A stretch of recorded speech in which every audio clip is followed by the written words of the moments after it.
Andi Someng sudah cukup lama ya. Beliau seorang intelektual yang luar biasa. Kemampuan kepemimpinannya juga sangat luar biasa.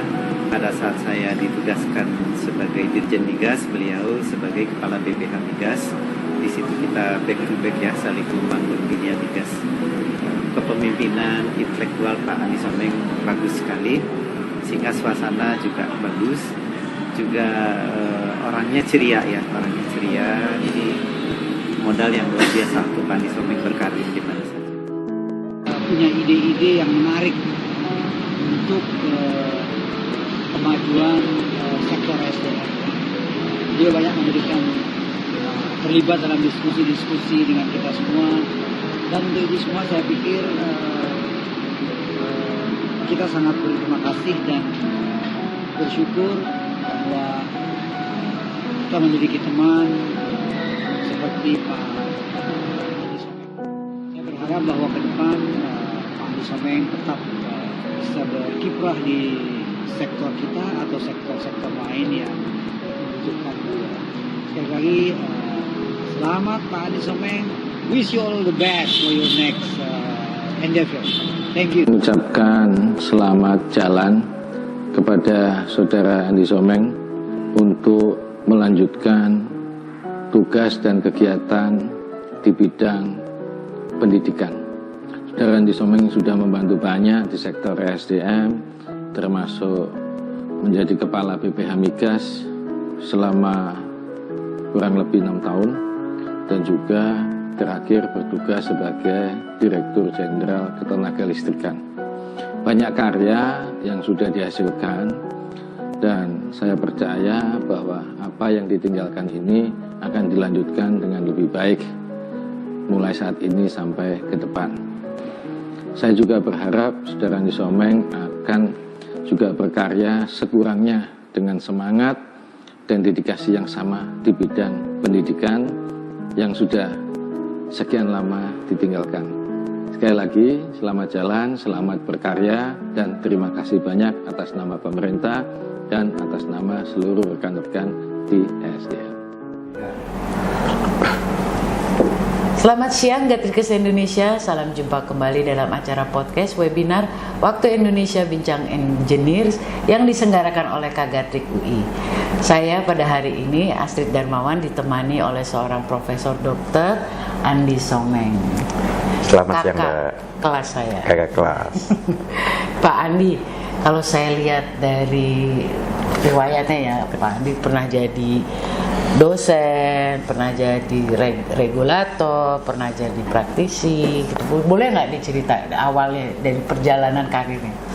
Oke, jadi kok kan kadang-kadang waktu kita lulus, saya mau di perusahaan itu, tapi Pak Andi kalau nggak salah jadi dosen ya waktu itu. Ya, jadi memang by default ya itu jadi dosen itu karena saya sebenarnya pengen, karena saya masuk ikut program studi teknik gas di jurusan metalurgi Fakultas Teknik UI. Terus kemudian ditawarkan program kerjasama antara UI dan Pertamina. Nah dulu waktu mau ngambil jurusan itu ya, gas dan metalurgi, dulu dari kecil mungkin ada cita-cita saya mau bekerja di betul, perusahaan jadi minyak gitu kan. sebenarnya saya ingin kerja di perusahaan minyak, di Pertamina. Kebetulan kakek saya juga orang Pertamina dulu. Okay.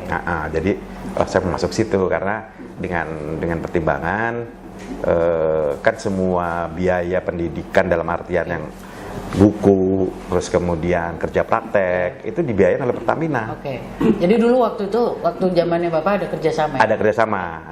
Waktu itu UI dan Pertamina. Kenapa ada UI dan Pertamina? Pada waktu itu rektor yang sekaligus menjadi Menteri Pendidikan itu Pak Profesor Nugroho Noto Susanto itu ingin kalau ada jurusan yang belum pernah dimiliki oleh universitas lain, UI akan membuka di dalam rangka mendukung pembangunan kan kayak gitu. Nah, Pertamina datang menawarkan program studi teknik gas. Nah, waktu itu Bapak jadi angkatan pertama atau gimana? Angkatan pertama. Dan itu melalui screening juga, ada jurusan elektro, ada jurusan mesin, ada MIPA, ada dari metalurgi. Nah, kalau jadi waktu itu kondisinya gimana Pak? Karena jurusan pertama apa ketersediaan dosen-dosennya? Nah, dosennya itu dari Fakultas Teknik sudah ada. Kalau kaitannya yang first principle itu kayak pelajaran-pelajaran yang kayak Basic yang teknik teknik dari fakultas teknik. Tapi kalau yang kaitannya dengan praktek itu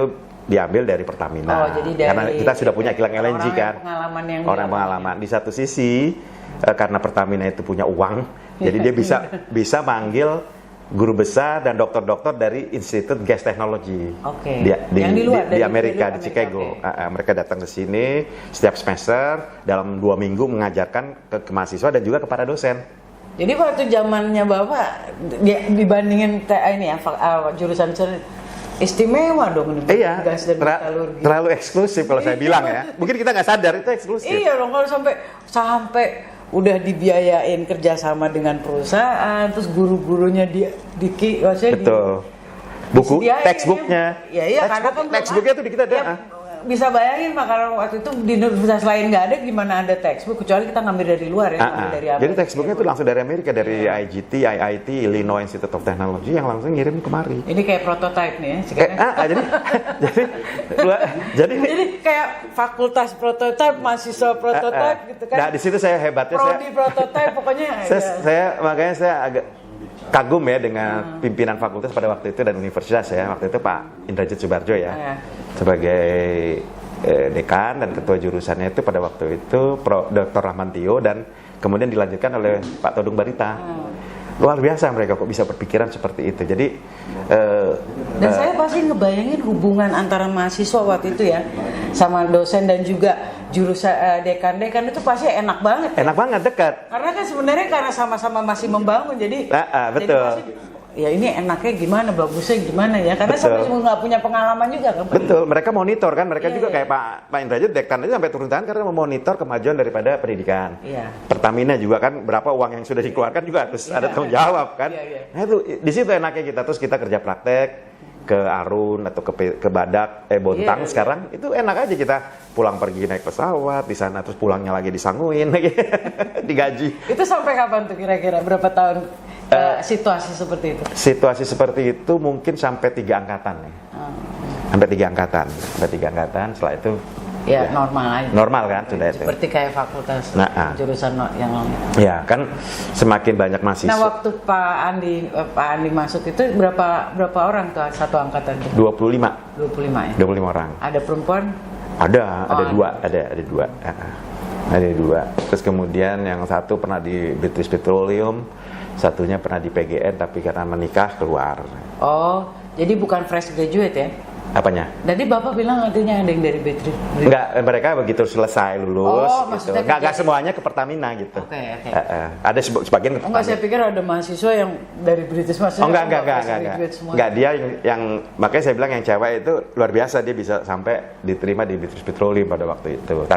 Dan kami itu semua angkatan kami nggak pernah ada melamar. Ya, bikin lamaran gitu nggak pernah ada. Apa karena waktu itu kan ketersediaan SDM-nya juga nggak ada kali? Betul juga, bisa juga karena kan kita pionir ya. Iya. Jadi enak juga pada enak, betul. Waktu kayak misalnya saya nganterin teman ke dulu kantornya Mobil Oil itu kalau nggak salah. Jadi dulu nggak usah ngelamar ya, pasti dilamar. Nggak usah, benar. Waktu angkatan pertama, angkatan kedua itu rata-rata dilamar. Rata-rata dilamar. Biar enak ya, jadi orang udah tahu cari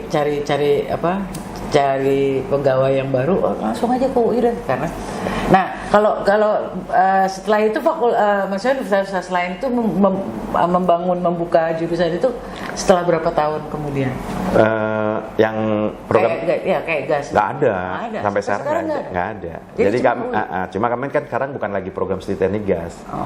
Kita sekarang dikonversi menjadi teknik kimia, chemical engineer. Oke, itu dikonversi itu hanya namanya atau memang akhirnya mata pelajarannya juga berubah? Atas apa Pak? Kenapa dirubah? Dulu gini, karena kan kita tuh segala sesuatunya nomenklatur di dalam pemerintah, baik itu pendidikan atau di kementerian lain, nomenklatur kan harus ragam. Karena kaitannya dengan anggaran, ya kan, APBN-nya kementerian. Kalau misalnya departemen yang dikenal Fakultas Teknik itu ada berapa departemen di Indonesia. Nah, yang direkognize, yang bisa dianggarkan itu departemen ini karena memang sudah ada disesuaikan dengan ketentuan yang diatur gitu. Nah, waktu itu teknik gas nggak ada karena memang kita biayanya Pertamina terus kan. Iya. Nah, setelah 5 tahun selesai kan akhirnya untuk tetap ada, Pertamina juga ingin tetap ada, makanya jadi program studi namanya jurusan, udah pindah ke jurusan menjadi jurusan Teknik Gas dan Petrokimia. Gitu ya? Nah, tapi itu terus terang aja, nama itu tuh nama sebuah divisi di Pertamina. Jadi ada direktorat pengolahan, ada divisinya namanya divisi gas dan petrokimia gitu loh. Nah, itu jadi kebetulan dosen-dosen banyak kan dari situ ya, dari divisi itu. Jadi berubah namanya ke situ. Oke. Petrokimia.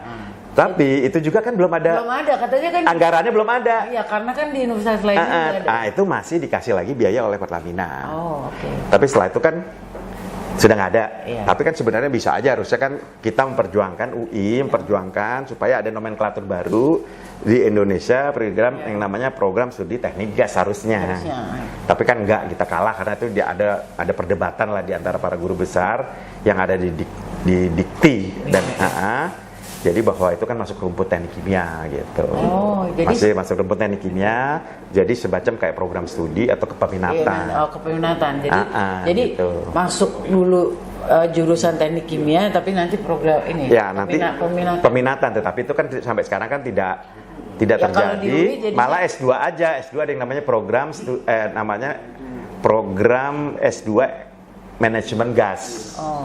Ada magister manajemen gas. Tapi sekarang teknik kimia yang sekarang tetap mata pelajarannya sama? Ada tentang gas, ada masih ada tentang LNG, tentang pengolahan gas masih ada, masih diatur di situ. Ya, supaya para pemirsa takutnya karena ganti nama tiba-tiba udah nggak ada. Nah, jadi orang terus kemudian kita juga kan membentuk yang namanya magister teknik manajemen teknik gas. Okay. Nah, itu memungkinkan di situ, dan itu banyak kan dari Pertamina, dari Dirjen Migas, bahkan dari PLN juga ada. Pak Andi masih jadi dosen?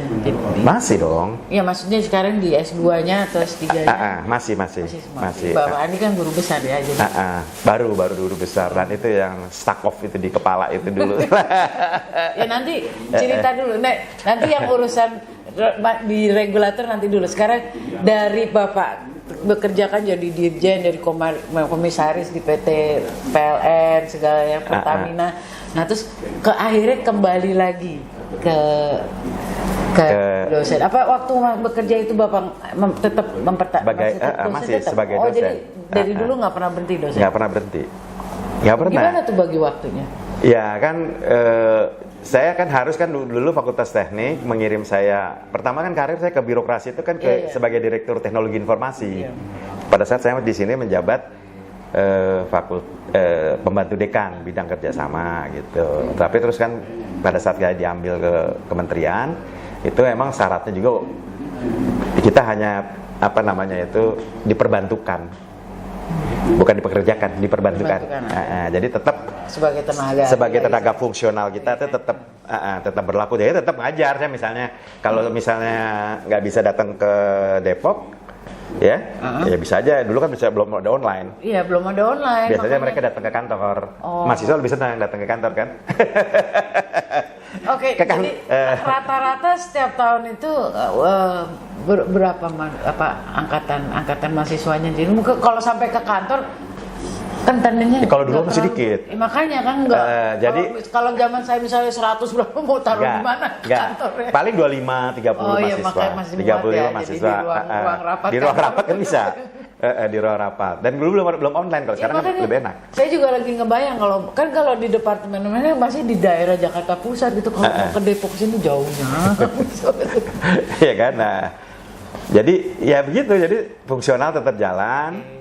Alhamdulillah saya waktu sebelum saya dipakai oleh di birokrasi itu saya kan sudah pangkat fungsional saya, jabatan fungsional saya itu udah cukup bagus ya. Saya itu lektor kepala. Jadi one step lagi itu untuk guru besar. Jadi ya saya tenang kan gitu kan. Saya pikir ya nggak apa-apa, saya fungsionalnya nggak usah terlalu cepet-cepet banget, tapi bisa lah. Tapi nggak, ternyata sampai 21 tahun juga tuh. Baru bisa naik guru besar. Itu kadang-kadang masalah ini masalah ada pengaturan waktu, ada ini. Sampai 21 tahun. Tapi ada juga lah ininya sisi politik. Pak, kan Pak Andi kalau saya lihat penampilannya gaya dandy ya. Oh gitu ya. Nggak kayak Terima kasih. Terima kasih. Nah, maksud saya, pengaruh ini apa? Kan Bapak pernah sekolah di Prancis tuh, ya S2-nya, S3-nya ya Pak? Iya, S2, S3. S2, S3 ya kayak gini. Ceritain dong Pak. Maksudnya apa gaya dandannya tuh dari dulu begini atau kena pengaruh di sana? Mungkin udah punya bakat dari dulunya ya. Seneng dandan deh. Seneng dandan gitu, seneng dandan dan Stylish. seneng dandan dan seneng wangi gitu ya. Itu gara-gara mungkin ibu saya sering ngasih apa. Senang saya memang. Terus, kemudian kenapa saya juga kepengen di Perancis ya, karena memang Ya kenapa tuh pilih Prancis? Atau memang karena ada tawaran atau gimana? ya pertama karena tawaran, terus beasiswanya dari Pak Indrajit Subarjo itu, Pak Dekan itu 5 tahun saya dikasih waktu. Nah, saya bilang, ya udah saya di sana aja deh Pak, saya bilang gitu. Dan saya senang dengan budaya Prancis itu kan, budaya yang kan katanya stylish, pasti senang. high kutum lah kalau istilahnya, yang budayanya tinggi lah gitu lah. Senang saya makanya saya oke. Dan saya juga nggak mau pernah Gimana tuh pengalamannya waktu kuliah di sana? dikasih di daerah gitu. Saya nggak mau, saya maunya di Paris. Saya orang Jakarta, saya bilang saya maunya harus di Paris gitu. Bener ketemu senior kita yang dari elektro itu di Paris semua banyakan kan. Ya udah senang kan. Saya menikahnya sama orang sini apa orang Prancis nih? Ya arsitek. Oh ya kan saya nanya. Oh iya. Kakak kelasnya Mbak Astrid. Tapi pacaran dong. Pacaran. Dulu saingannya seniornya Mbak Astrid. Waktu di Paris. Oh di Paris. Kalau secret admirer mungkin banyak ya. Kan orang Prancis, orang Jepang, itu rata-rata senang dengan orang yang, kalau istilahnya orang Prancis itu BCBJ. BC itu bon chicks, bon genre. Jadi yang chick dan ganteng, kayak gagah gitu. Bon chic, bon genre. Mereka gitu loh. Jadi apalagi kan kebetulan saya sekolah di Paris yang namanya École Centrale de Paris. École Centrale de Paris itu kan istilah top sekolah di Prancis lah ya. Semua yang namanya Gustave Eiffel, Peugeot, Citroën, Schlumberger itu lulusan alumni dari École Centrale de Paris gitu. Jadi kalau lulus dari situ sama juga, dia nggak ngelamar, dia dilamar gitu. Dan gajinya sudah ada standarnya gitu lah. Ya kayak Ivy League kalau di Amerika. Nah betul. Kayak Ivy League, kayak Yale, Harvard dan sebagainya. Nah, saya itu bilang di situ gitu loh. Saya mau di situ, saya bilang. Nah, saya nggak mau juga dulu dikasih kerjaan lab basah, laboratorium basah, tahu kan? Laboratorium basah itu yang kutak-kutik, misalnya ada teman yang urusan sarbong itu coal ya. Waduh, pulang dari lab pada hitam. Gue kagak mau dah. Lab bersih. Jadi white color, bukan blue color.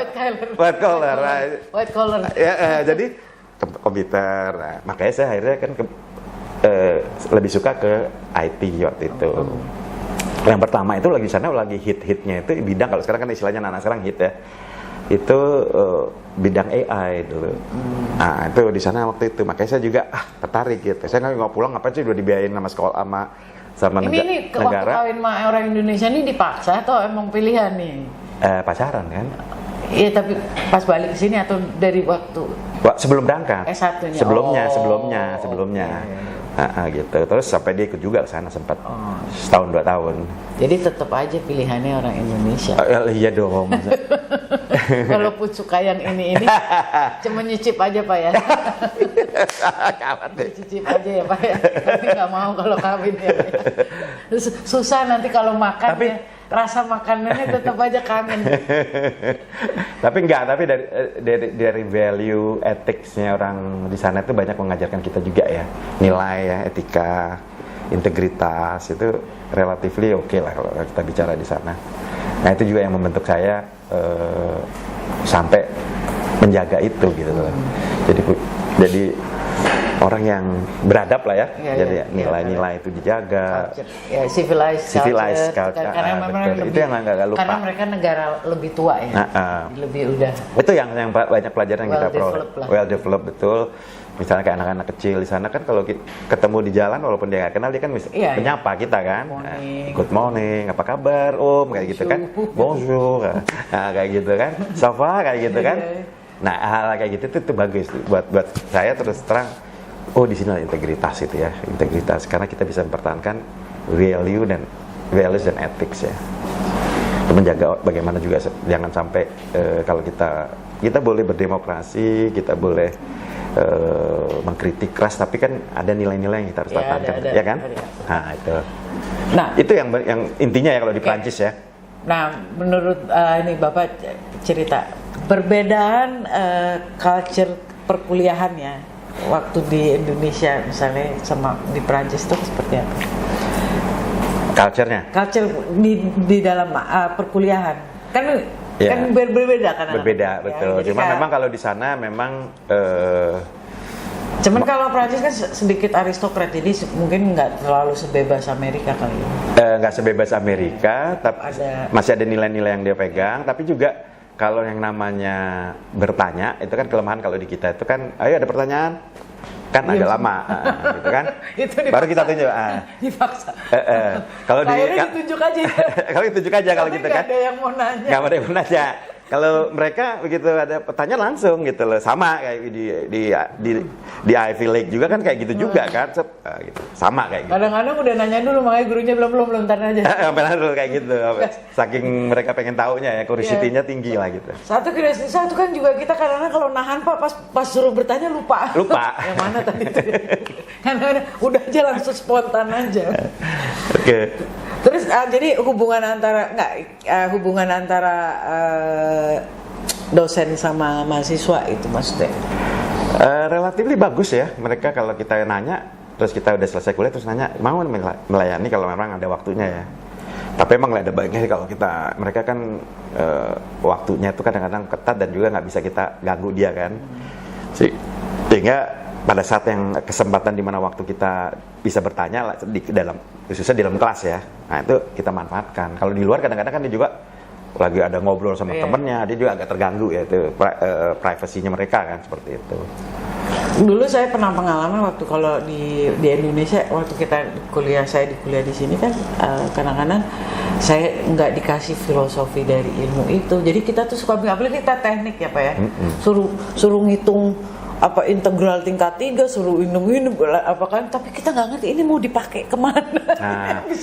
Nah biasanya mereka kalau di luar negeri itu dikasih tahu gitu. Itulah perbedaannya. Tapi kalau yang lebih khusus lagi kalau di Prancis loh, ya tuh nggak pernah, nggak ada formula, nggak formal base itu nggak pernah dia. Jadi selalu fenomena. Misalnya fenomena perpindahan panas. Itu fenomena yang dia harus jelasin dulu, kenapa kalau misalnya ada air panas, ada air dingin, ya, kemudian bagaimana perpindahan panasnya, terus ada yang namanya perpindahan panas. Jadi filosofi itu ada, istilahnya first principle-nya diajarkan. Terus integral itu apa, derivasi itu apa, itu ada mereka. Tapi itu karena itu mereka itu budaya memang mereka. Jadi mereka dari SD, SMP sudah mempelajari itu. Ya, karena pas zaman medieval kan Descartes kan. Jadi mereka itu mengajarkan prinsipal dari pengetahuan itu. Jadi waktu kita belajar itu kita ngerti, oh kenapa cara menghitungnya seperti ini. Betul. Nah, kalau di sini kan dulu kita kan langsung kasih soal aja. Ke rumus kan? Iya. Kasih itu habis itu Abi ini buat apa? Terus kenapa ngitungnya harus begini? Bingung. Betul. Itu kayak derivasi. Saya itu terus terang begitu belajar matematik di sana itu ngertinya tuh di sana. Oh, misalnya kayak contohnya tentang Fourier transform gitu ya. Itu ternyata Fourier transform itu bisa dimanfaatkan di bidang first principle lainnya kan gitu. Ya kan dia kan ada integral kan seperti itu. Oh, baru ngerti gitu loh. Nah, kalau misalnya di sana kalau bikin soal itu ada fenomena dulu. Ada air panas, air dingin mengalir bersamaan terus kemudian suatu cerita.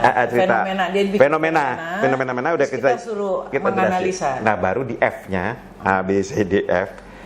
Ya itu baru hitung dengan numerik. Jadi angka, dikasih angkanya ini segini, misalnya panjang kali lebar, panjang segini, lebar segini, luas. Pada saat mencari luas itu fenomenanya harus jelasin. Apa itu luas? Luas itu kan terdiri dari panjang kali lebar kan? Ya gitu, baru di F-nya itu baru angka. Jadi aplikasi numeriknya di situ. Nah kalau kita kan enggak, kita begitu. Ini kita langsung soal aja formula. Tapi itu juga bisa kita siasati dulu. Saya waktu S2 di sana saya siasatin aja. Aduh, fenomenanya susah banget. Terus sudah dikasih aplikasi numerik angka ini, oh saya udah ngerti nih. Dulu kan mungkin pelajaran berkaitan dengan Cavalier dan heat transfer ya. Oh udah tahu ya. Hitung aja pakai rumus yang itu. Dan dari situ F baru cerita mereka A. Ya nggak apa-apa sebenarnya. Untung lulus. Istilahnya mau dari atas ke bawah atau dari bawah ke atas, yang penting nyambung. Jangan sampai yang bawah sama atas nggak nyambung ceritanya kan. Nah itu dia. Jadi fenomena itu yang harus dijabarkan dulu sehingga mendapatkan sebuah formulasi. Nah formulasi lah itu baru dimasukkanlah angka-angka. Ya mungkin. Iya kan? Ya kalau saya bisa tarik kesimpulan kenapa mereka itu masuk dulu ke dalam, kita suruh menerangkan fenomena, mungkin kita supaya berpikir kritis. Jadi kalau ada suatu kejadian gitu kan kita itu ya Pak ya, betul. Jadi punya attention gitu. kebiasaan ya, kita suatu kebiasaan untuk kita memberikan attention pada fenomena terutama yang jarang terjadi. Jadi betul. Terjadi ya. Jadi betul. Cuek aja bukan urusan saya. Jadi dia kayak dibiasain ya. Dibiasakan untuk mengenal fenomena. Dan dalam setiap bidang kehidupan gitu kan. Karena betul. kan cara misalnya di ekonomi juga caranya begitu, nanti dia bisa di psikolog saya juga. Betul. Jadi bagus gitu ya. Jadi supaya awareness-nya tuh dibangun ya. Betul. Dan critical thinking-nya tuh dibangun. Betul. Nah, memang mungkin karena itu ya kita dulu terbiasa dengan cara clerical ya, mungkin lebih banyak cara menghitung jalan dan sebagainya, ya kan? Saya juga waktu begitu ada fenomena baru bingung, wah nggak cocok. Nggak, maksudnya ya karena kita nggak tahu ini mau dipakai apa Pak. Jadi waktu ada fenomena dia, yang saya pelajari nyambungnya kemana ini? Nah itu aja bedanya. Lain kalau kita bikin alat ya, kalau alat kan udah ketahuan. Harus ngitung gitu. Betul. Ada cerita lain nggak? Kalau ini sekarang tadi kita sekolah ya, cerita lain waktu semasa ini ngajar. Di mana? Ngajar di sini. Oh di sini. Kan di sini Bapak ngajar. Oh ngajar. Ya, cerita. Kayak kelucuan mungkin mahasiswa atau. Iya ya, kalau waktu saya baru pulang dari sekolah, itu kan saya ngajarin yang namanya kaitannya dengan proses sintesis. Jadi proses sintesa itu semacam desain lah ya, desain. Waktu Bapak dikirim berapa orang? Atau sendiri aja? Enggak, orang banyak. Rombongan fakultas ini banyak. Itu Pak Ajit banyak tuh waktu itu ngirimnya. Nah, terus saya ngajarin kaitan dengan bahwa di dalam berpikir itu ada yang pendekatannya, ada yang bisa kualitatif, ada yang bisa kuantitatif. Sekarang ini walaupun kita insinyur, kita juga harus mengenal yang namanya qualitative thinking. Kalau dulu itu namanya, kalau computingnya itu namanya soft computing kalau di sana. Itu soft computingnya itu sekarang berkembang itu yang namanya artificial intelligence. Nah dulu saya ngajarin yang namanya expert system. If then itu kan, pernah mungkin nggak inget ya masih ada dulu kan. Yang gambarnya begini. Nah, terus bikin kan contoh-contoh, saya ambil contoh, terus katanya mahasiswa, Pak ini mah untuk apaan gitu loh. Bingung, saya kan menjelaskan juga bingung kan, karena itu juga baru ya untuk pendekatan perhitungan soft atau kualitatif di bidang engineering kan di mana di Eropa kan waktu lagi hangat-hangatnya kan. Nah kalau dulu kan memang komputer juga masih kurang nggak terlalu cepat. Kemudian penyimpanan storage-nya juga masih kecil. Ya kan memang itu cuma aja bagus kalau cuma untuk game, misalnya kita mau untuk searching membuat algoritma pencarian aja kan. Komputer tuh lama banget tuh, ya kan, untuk nyari supaya kita mencari misalnya nilai optimal daripada suatu persamaan misalnya, ya kan, lama kan, itu istilah optimisasi kan. Nah, terus saya bilang bahwa emang ini dengan catatan, saya bilang kalau memang mungkin terwujud manakala kalau teknologi computing itu udah maju, kecepatannya sudah bagus, nyimpannya lebih besar, ya kan. Kalau sekarang kan udah cloud computing. Jadi istilahnya kalau kita bilang ini kayak prolog lah, mukadimah untuk pengetahuan yang pasti akan terjadi. Paling nggak kamu udah ngerti dulu udah ngerti, basicnya. Terus dia ketawa, wah ini mah kayak game aja, Bapak ngajarin main game nih. Itu. Ya, karena memang suka kadang-kadang kan dia nggak tahu ini mau dipakai apa. Betul. Jadi ya terus itu permasalahannya kan? Nah terus akhirnya kan suatu saat ketemu lagi tuh dia udah jadi rektor tuh mahasiswa saya di Tirtayasa, Universitas Tirtayasa di Cilegon, rektor. Nah terus dia bilang, Pandi apa kabar Pandi? Ketemu kan, udah Pak baru sekarang nih saya ngerti banget. Kenapa? Ya sekarang kan lagi ribut masalah yang tentang AI katanya. Itu 5 tahun yang lalu loh, 5-10 tahun yang lalu loh. Belum yang hits seperti sekarang kan udah ada aplikator yang langsung AI kan, ada ChatGPT dan sebagainya. Terus baru ngerti Pak ya, tapi memang kan belum seluruhnya bisa dipakai ya Pak? Iya, belum seluruhnya, tapi kan setidak-tidaknya akan ke situ nantinya. Semua udah serba intelijen, autonomous, nanti pabriknya nanti kan dia kerja di Cilegon juga, mungkin bisa autonomous kalau saya bilang. Ternyata kan memang sekarang mungkin, sekarang dengan adanya teknologi kontrol atau instrumentasi yang namanya digital twin, semua ditaruh aja, habis itu kerja sendiri. Kerja sendiri kan, nah, bisa. Misalnya kayak sekarang LRT itu autonomous ya LRT, nggak pakai masinis kan? Nggak. Ah iya kan, misalnya seperti MRT juga nggak. MRT juga nggak kan? Nah itu kan udah menerapkan itu. Terus waktu zaman itu terus saya masih ngajarin ini AC itu pakai pendekatan fuzzy logic kan, itu kan fuzzy logic kan berkaitan dengan soft computer AI juga. Terus saya bilang tuh AC kamera yang bisa tit. Kalau dulu kan tek gitu kan. Itu bidang elektro lah saya bilang. Kan AC juga kan sekarang nggak, kalau dulu kan kayak misalnya dispenser, panasnya turun langsung berhenti, panasnya tinggi langsung stop gitu kan. Nah, tapi kan sekarang kan udah enggak. Ya kan? Continue kan. Nah, itu kan karena kemajuan daripada yang sekarang kan terwujud kan, saya bilang. Beda berapa tahun tuh jadinya, udah sekitar 25 tahunan udah semuanya udah berjalan. Walaupun belum semuanya yang bisa dilepas ya seperti itu. Yang autonomous seperti itu. Itu kan biasanya AI dong. Soft computing lah ya. Iya, pokoknya dia berpikir sendiri. Berpikir sendiri gitu.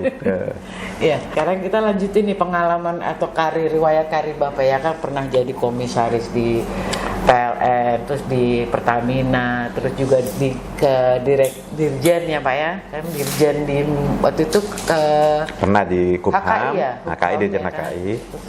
Dirjen di mana Pak? Ada lagi kan?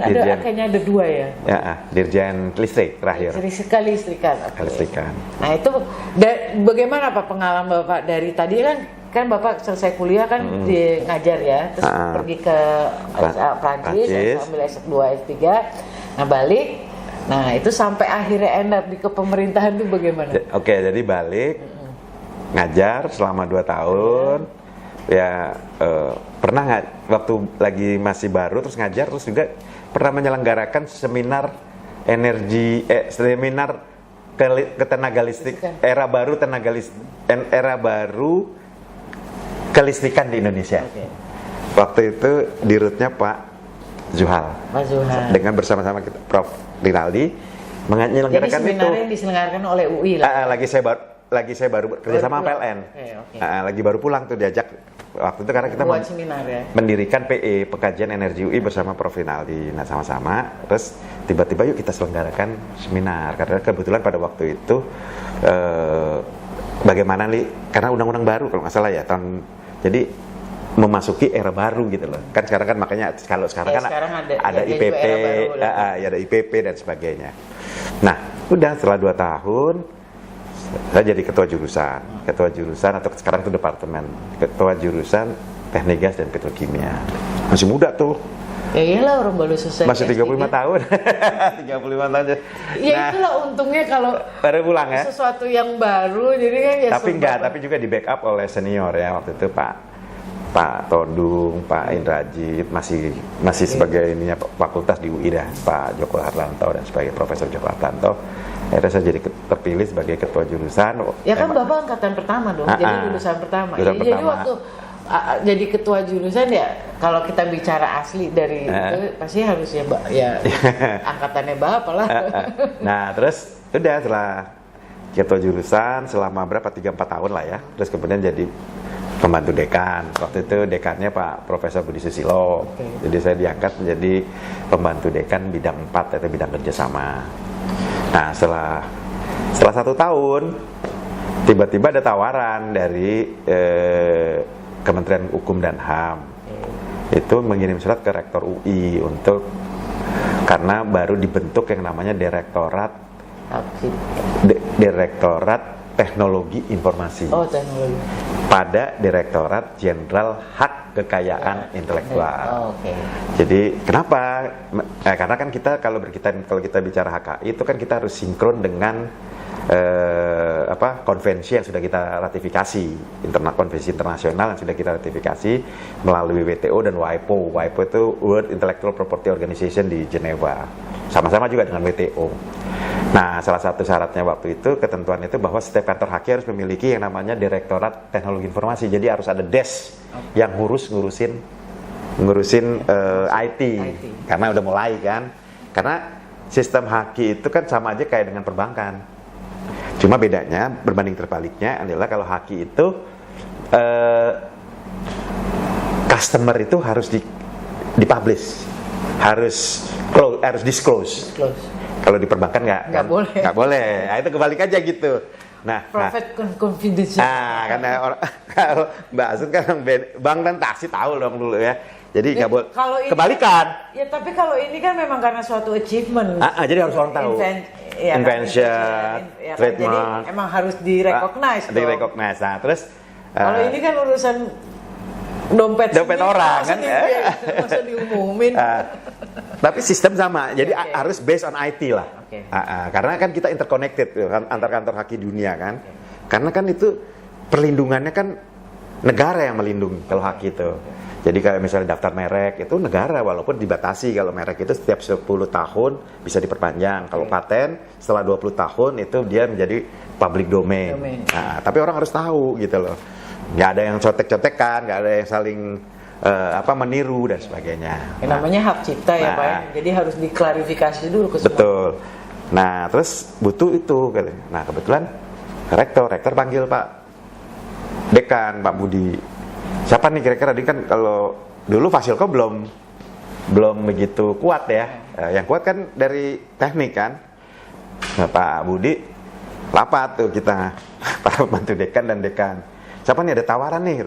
Saya sih tenang, saya diem aja, saya nggak menawarkan diri, saya diem aja. Lagi enjoy-enjoynya jadi pembantu dekan kan masih muda, terus sudah jadi pembantu dekan kan seneng kan? Ngeliatin teman-teman, adik-adik kelas gitu kan? Kelas kan, ada model-model kayak Mbak Asit gini kan seneng kan, datang ke ruangan gitu. Daripada harus ngurusin birokrasi. Terus tiba-tiba Pak Raldi, Prof Raldi, udah Andi Someng aja katanya Andi. Kok saya mas? Ya udah nggak apa-apa. Kan yang ngerti IT di antara kita kan cuma lo kata gitu. Masih fresh kan ya. Itu saya nggak ngerti terlalu. Tapi kan saya emang banyak bekerjanya di white collar lah, IT lah. Nah, terus akhirnya saya pilih. Udah, dipilih langsung, diminta gitu. Pada waktu itu saya pangkat untuk jabatan direktur. Jabatan direktur kan harusnya minimum golongan 4B. Nah, saya waktu itu masih 3D. Tapi katanya Pak Budi Susilo, Pak Ral juga, udah nggak apa-apa, kirim aja. Pak Rektor juga ngirim udah. Waktu itu menterinya Pak Yusril. Begitu Pak Menteri Yusril diganti. Kok setahun belum diangkat-angkat nih? Udah diusulin setahun kok belum. Tiba-tiba pergantiannya Pak Barudin Lopa. Barudin Lopa ya. Pak Lopa keluar tuh SK saya. Waduh, saya jadi nggak enak. Waduh, Pak Lopa kan orang Bugis. Sesangkanya ini nepot nih. Tapi enggak, ternyata memang sudah lama prosesnya. Di sana juga perdebatan kan. Kok masih golongan 3D sudah posisi ini. Tapi kan, mau cari sampai Gempor pun nggak akan ada orang IT yang sudah 4B pada waktu itu loh. Jabatan-jabatan itu di pemerintahan belum ada lah ya. Belum ada orang yang Pak Andi aja kalau toh ada Pak Yos Luhukai. Tapi kan dia udah di perbankan kan. Cuma gengnya Pak Lipo ya. Waktu itu sama-sama saya. Pak Yos Luhukai kan yang orang yang iya kan. Nggak mungkin lagi dia jabat itu tingkat yang lebih di bawahnya kan kayak gitu loh. Untuk yang generasi berikutnya kan angkatan saya gitu. Ya udah, saya terpilih, dilantik. Itu juga waktu pada saat umur sebelum 40 kan. Belum 40 jadi direktur, golongannya 3D. Begitu pelantikan disebut jabatan direktur teknologi informasi Direktorat Jenderal HKI. Doktor disebutin aja pangkat golongan 3D. Semua orang kan yang hadir saya kan gak ngerti kan di depan kan stres ya iya aja gitu kan. Cuma yang hadir kan di sini ada Pak Raldi bilang Prof Larli ya kan. Dia bilang aduh malu dok kita sama teman-teman yang datang kita pulang yuk cepet. Nah jadi begitu ininya kan emang belum waktunya waktu itu. Tapi kan akhirnya dilantik juga karena udah tanda tangan menteri kan. Nggak ada jabat apa istilahnya. Nah dari situlah saya jabatan itu akhirnya menjadi bapak kan jadi langsung masuk golongan itu. Jadi dianggap 4B. Jadi saya selama beberapa jadi ada yang namanya kenaikan jabatan jadi setiap Jadi lebih cepat daripada waktu di fakultas kan setiap 2 tahun harus naik kan bisa. Iya. Itu lebih cepat. Tek. Iya, karena jabatan. Karena Kadang-kadang jabatan yang ngangkat gitu. Iya. Suka gitu. Nah, jabatan itu ngangkat udah. Jadi kadang-kadang alhamdulillah kan. Alhamdulillah. Karena jabatan itu jadi naiknya cepet. Golongan. Nah, terus ada situ nggak lama kemudian ada ya mungkin karena waktu Pak Direktur itu kan saya selalu banyak mewakili dirjen ya. Misalnya kan kalau dari delegasi, ketua delegasi ke Jenewa itu kan mungkin saya selalu mewakili sebagai direktur ya, untuk mewakili sebagai delegasi RI lah ya. Untuk sebagai alternate-nya tuh saya selalu diminta gitu. Ya udah. Terus sama teman-teman dari perdagangan juga seperti itu. Kayak dulu tuh Bu Mari Pangestu tuh selalu ngajak tuh. Dia seneng kalau gitu, kalau lagi Tapi saya memang kagum lah sama beliau itu, kalau dia tuh mimpin delegasi juga, dia tuh berbicara di WTO, WIPO itu luar biasa, bener, bagus gitu ngomongnya. Terus nanti kalau itu paling minta-minta diformasi lah ya. Kasih masukan apa yang harus diomongin nah, seperti itu. Jadi pada waktu itu akhirnya saya dipilih jadi dirjen gitu, jadi dirjen setelah 6 tahun lah. Jadi direktur, lama juga ya direktur 5 tahun. Dirjen. Nah, ya karena nggak ada gantinya juga kali Bapak, jadi jangan berburuk sangka. Nggak mungkin juga kan. Lama itu. Bukan. Oh iya, mau cari benar. pengganti juga bingung. Karena kan masih yang staff-staff yang baru diangkat itu masih muda-muda kan. Saya baru lagi. Masih jauh, dan rata-rata anak-anak yang lulus dari UI nggak ada yang mau jadi birokrat. Mendingan gua kerja di IBM, di apa kan, mereka seperti itu, atau Citibank kan, IT-nya kan lagi, ya kan rata-rata gitu. Ya udah akhirnya jadi direktur lama saya udah jenuh juga. Akhirnya saya ikut kompetisi di sini, ikut mau calon rektor, bukan calon dekan, kata teman-teman, udah lo daripada lo jenuh di sana, ikut aja dengan sebagai pemilihan dekan. Ikut saya, yang terpilih Pak Prof Rinaldi yang kepilih gitu. Jadi saya, Prof Anies, Prof Rinaldi bertiga tuh. Dulu kalau inget saya dulu. Tapi ya alhamdulillah ya semuanya ini ya, Prof Rinaldi jadi, Pak Anies direktur, saya jadi dirjen kan. Alhamdulillah di situ. Masing-masing punya rezeki nggak ketertukar. Kata aja Prof Usman tuh rektornya, udahlah Pak Andi, balik aja lagi lah ke Haki sana, siapa tahu jadi dirjen. Bener, sebulan kemudian jadi dirjen. Benar itu, doanya beliau, jadi doanya beliau nih. Ya semua menjabat. Terus Pak Anies juga, udah Pak Anies tetap membantu saya di bidang 1 kan, rektor bidang 1, direktur apa gitu ya. Nah terus akhirnya bisa jadi rektor kan. Terus Prof Rinaldi jadi dekan gitu. Terus setelah itu saya jadi dirjen. Kemudian mungkin saya ada dispute dengan menteri waktu itu, menterinya mungkin, kan masalah Haki ini nggak mudah, isunya kan banyak tuh di waktu zaman saya tuh. Saya senang karena makanya banyak orang bilang pada saat jadi dirjen tuh banyak sekali orang bisa mencerahkan gitu. Kasus batik, kasus Riau Ponorogo, kasus tahu tempe, kasus kayak gitu pernah. Saya jadi dirjen, cara menjelaskan bagaimana apa itu batik, apa itu ya kan. Sampai saya diundang oleh, dulu itu pertama itu waktu Pak SBY presiden itu ada yang namanya One Team Press ya, kalau itu pertama One Team Press itu Pak SBY ya. Itu yang ketuanya itu mantan Wapres Pak Tri Sutrisno, tapi membernya tuh hebat-hebat tuh. Ada Ali Alatas, ada Kurai Shihab, siapa lagi tuh. Diundang kita waktu ribut-ribut tentang batik, tentang Riau Ponorogo. Saya kan dihajar habis-habisan sama para akademisi kayak Institut Seni Tari, Institut apalah yang di seni rupa ya. Terus sama pelaku-pelaku kesenian ya. Diundang lah di sebelahnya istana tuh. Nah, situ kantornya One Team Press kan. Nah, yang mimpin langsung Pak Tri Sutrisno. Ada Kurai Shihab, ada mantan Menlu. Akhirnya ditanya, saya diserang. Maksudnya permasalahannya apa di situ?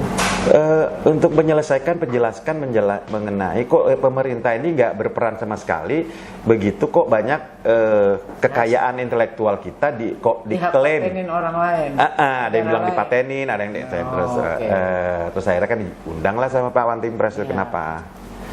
Diundang tuh para dosen-dosen, profesor-profesor. Udah ngomong terus peranan pemerintah di mana gitu kan. Terus malah ada salah satu ibu-ibu tuh, profesor mana dari mana lah, Jogja nggak salah. Dia bilang, ini Pak Dirjen ini, dirjennya kayak bukannya Dirjen Indonesia nih, Dirjen Malaysia kan. Saya pernah digituin. Terus udah selesai. Ya, soalnya masalahnya kan memang sampai sekarang suka diklaim-klaim negara tetangga kita kan. Terus akhirnya saya kan sering ditanya, ya saya bilang bahwa tapi ya makanya saya dianggap membelain Malaysia gitu. Nah terus akhirnya ya sudah, terakhir saya jelaskan, terus saya bilang maaf Pak Wantimpres, Patrik, Pak anggota Wantimpres yang saya hormati, sekarang ini memang ada fenomena Pak. Fenomena apa? Iya Pak, fenomena sumbu pendek. Saya ngomong begitu tuh serius, fenomena sumbu pendek. Terus Pak Patrik ngomong, apaan itu?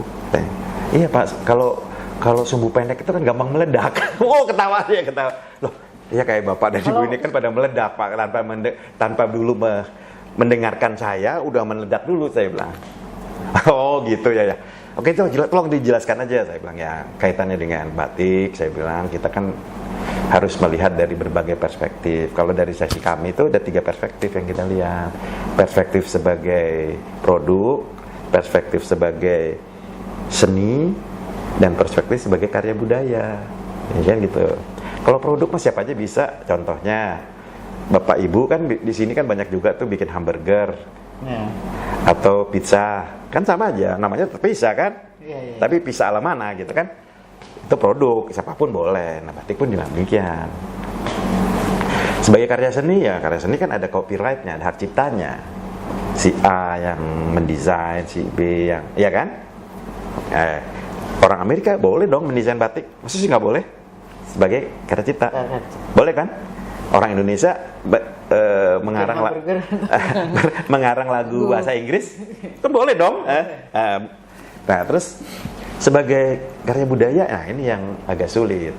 Pasti nggak dimanapun di dunia akan mengakui bahwa batik itu asalnya originalnya country originnya pasti Indonesia. Jadi nggak mungkin orang itu akan mengklaim bahwa country originnya Malaysia dan sebagainya. Baru di situ. Terus iya kayak 3 itu aja perspektif. Jadi kita harus wise melihat, jangan juga kita marah-marah, ya kan? Padahal kita juga bikin es krim, memang es krim punya kita Pak. Terus wah benar juga, saya baru kali ini kalau katanya Pak Kures siap itu, oh benar juga ini, saya baru kali ini mendapat pencerahan dari seorang dirjen katanya. Jadi waktu Bapak menjadi Dirjen Hak Cipta ya, maksudnya hak kekayaan intelektual. Hak kekayaan. Karena namanya Direktorat Jenderal Kekayaan Intelektual aja, nggak ada pakai hak. Kekayaan intelektual itu justru yang paling berat itu masalah ini ya Pak ya. Maksudnya kan tadinya Bapak IT ya. Tadinya IT, tapi masalah memberikan juga pendidikan ya, akhirnya kalau terjadi dispute antara yang mengeklaim lah ya, ini lebih repot kan. Terus akhirnya ditanya Pak Trisutris sama Pak ini bagaimana? Padahal Bapak nggak sekolah di situ, maksudnya malah IT-nya. Perlindungannya di mana? Ya karena kan saya ikut sebagai delegasi RI kan ngerti akhirnya kan. Terus jadi perlindungannya di mana ya? Kalau perlindungan kaitan dengan karya budaya kan sudah ada UNESCO Pak. Oh benar juga. Makanya harus didaftar. Harus di UNESCO didaftarkan batik, keris dan sebagainya di sana. Oh itu beda rezimnya Pak. Itu adanya di Paris Pak kebetulan. UNESCO, kantor UNESCO dulu juga dubesnya banyak yang pernah dari Indonesia. Profesor Haryadi Supangat kan mantan rektor ITB kan pernah jadi dubesnya di sana. Oh gitu-gitu ya dia bilang. Nah udah akhirnya oke, kalau mengenai reok gimana? Kalau reok itu juga bukan klaim sebenarnya, itu hanya MC-nya di Jepang kebetulan itu lagi acaranya Malaysia dan Malaysia salah menyebutkan bahwa ini origin daripada Indonesia, padahal itu di sana yang melakukan itu juga orang-orang asal dari Indonesia dari Ponorogo. Tapi memang waktu itu malam kesenian Malaysia. Terus kalau batik Malaysia ya bisa aja Pak. Batik Malaysia itu kan kasihan banyak orang-orang Malaysia yang sudah sukses, dia melihat ibu-ibu lagi membatik di Jawa Tengah, di mana gitu ya. Terus dia lihat, terus dia ngobrol, terus anaknya berapa, ditanya. Terus dia begitu membatik untuk uang sekolah anaknya. Terus mereka rata-rata orang Malaysia mungkin karena satu rumpun mereka jatuh hati juga gitu. Mari Bu, kalau bisa ikut aja nanti anaknya kami sekolahkan biar sekolah di Malaysia, kan banyak kayak gitu. Nah, mereka terus akhirnya produktif di sana. Kan kita nggak salah juga. Tapi budayanya kan masih tetap dari budaya yang melekat ke ibu-ibu itu, budaya dari country origin, saya bilang gitu. Oh begitu ya. Nah, baru akhirnya mereka diem semua tuh. Wah ini pencerahan nih katanya. Ya saya bilang ya kita memang kalau hal-hal seperti ini memang tidak mudah Pak, karena dulu juga kenapa kantor KAI itu adanya itu memang dari sejarah Belanda Pak. Belanda itu dulu kantor kekayaan intelektual itu selalu di bawah Kementerian Hukum dan HAM karena permasalahan dispute. Kalau sekarang kantor KAI itu Pak, itu kebanyakan di Kementerian Perindustrian ataupun Perdagangan atau Kementerian Keekonomian, bukan lagi di bawah Kementerian Hukum HAM, karena kita masih ikut nomenklaturnya Belanda, kita masih di bawah. Di Belanda pun sekarang sudah masuk Kementerian Ekonomi, saya bilang. Oh gitu, iya. Dia masuk sekarang masih tetap. Karena emang kan masalah dispute yang banyak terjadi di Indonesia sampai sekarang. Contohnya merek kan. Merek itu dispute-nya luar biasa banyak gitu. Nah gitu. Nah misalnya kayak pernah saya diundang oleh Ikatan Pengusaha Wanita Indonesia kan. Masalah merek itu mahal lama dan sebagainya. Tapi sekarang kan begitu, sekarang kan udah banyak tuh distro, kafe, udah pakai merek-merek sendiri. Itu karena Ikatan Pengusaha Wanita tuh waktu itu saya bilang, ya udah deh Bu. Dia bilang kok mahal ini dan sebagainya. Itu anaknya Pak Midris, Pak Midris. Nah itu anaknya tuh dulu pernah bilang Pak Andi mahal ini coba, tapi dia akhirnya selalu ngundang saya akhirnya. Saya nggak mau ngundang lagi anak buahnya Pak Andi. Kenapa yang dijelasin nanti kena hukuman inilah sekian tahun. Oh oke ya, karena nggak ada masalah. Masalahnya memang kan mereka kan orang-orang hukum ya, menjelaskannya seperti ini. Kalau saya kan orang teknik, jadi menjelaskannya sesuai dengan fenomenanya saya bilang. Jadi sebenarnya kan pendidikan Bapak itu kan melihatnya dari melihat fenomenanya. Tapi kita mencari nomenanya nanti akhirnya. Nah sejak itu sebabnya itu apa yang sebenarnya? Sebenarnya kan. Nah sejak itu tuh baru tuh akhirnya tuh kan banyak pengusaha-pengusaha ibu-ibu dan senang merek tuh, mau merek itu loh, merek itu. Yang sampai-sampai ada yang pecel lele itu salah tuh, pecel lela kan. Iya, soalnya ada memang ini bukan itu aja, dia ada yang istilahnya Lela itu cuma dia salahnya lele cuma dia salahnya dia itu kalau dalam bahasanya kekayaan intelektual itu trade dressing, mengikuti logo warna orang lain yang populer. Jadi kan kita lihat kalau pecel lela itu kan kalau kita lihat wah di sana ada kayak itu kan mirip apa, kayak mirip Starbucks ya. Kita udah mampir loh, ternyata bukan. Nah, gitu itu nggak boleh. Nah, seperti kalau itu. Orang kalau bilang dipleset-plesetin istilahnya. Oke, Pak. Nah, ya. Kalau tadi kan di Haki itu ya. Haki ya. Sekarang kan terus Bapak kapan tuh tiba-tiba balik ke listrik. Ke listrik deh. Oh, ke listrik dulu ya. Listrik juga akan Bapak juga di LNG ya? Jadi KAI itu karena setelah KAI itu saya terus balik ke kampus. Tapi kan waktu itu emang nggak ninggalin kampus kan? Enggak, saya balik lagi ngajar kampus karena kan saya udah selesai istilahnya di Dirjen HKI. Nah tiba-tiba saya ditelepon oleh teman yang Dirjen juga, yang lulusan Prancis. Dia bilang, lu ngapain lu? Udah jadi birokrat terus kebalik lagi, nanti tuh pelongo-pelongo lagi katanya.